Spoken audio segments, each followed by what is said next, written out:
başlandı. Bugün Hollandiyaga bir konferans vesilesi bilan kelgan.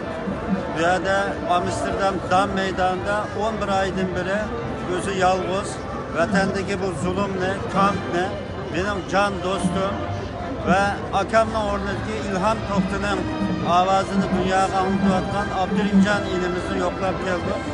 Abdurrahimjon elimizda bu ruh bizim Sharqiy Turkistonlik yigit qizlarning hammasi bo'lishi kerak.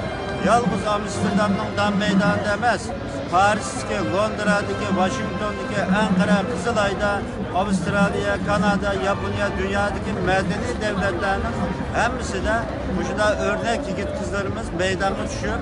Bu 21. asırdaki insanlıkın yüz karısı olan bu Xitayning zulmini, faşizmini dünyaya anlatış gerek. Şuna biz Abdurrahimjonning yenida Abdurrahimjon bilan mürünü getirip turug'liq ve bu jarayonda bizim ziyolilarimiz bularni diplomaliklar uyg'onish kerak ve maydonlarga tushish kerak, xalqining dardiga darmon bo'lish kerak. Rahmat Abdurrahimjon. Rahmat. Assalomu alaykum. Dünyanın her qaysi arkadaşlar.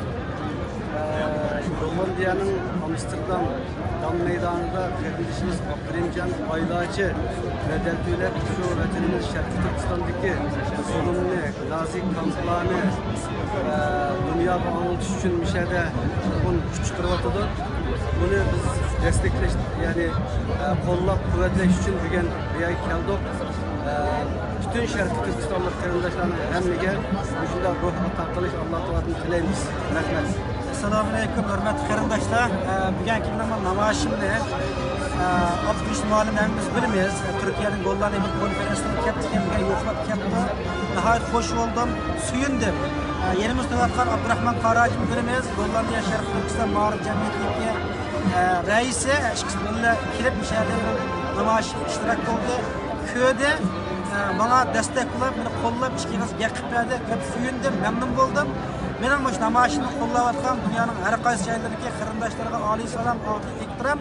Bo'z qarindoshlar yoki hamma yerlik Uyg'urlar imkonimizning yetishicha dunyoning har qaysi joylarida Sharqiy Turkistonni bulayotgan etnik qirg'inchilikni dunyoga o'ngiltayli. Vatanda ovozini chiqarmagan xalqimizning ovozilab, dunyoning hamma yerida Uyg'urning ovozini, jumladan Sharqiy Turkiston ovozini dunyoga o'ngiltayli. Ko'p rahmat.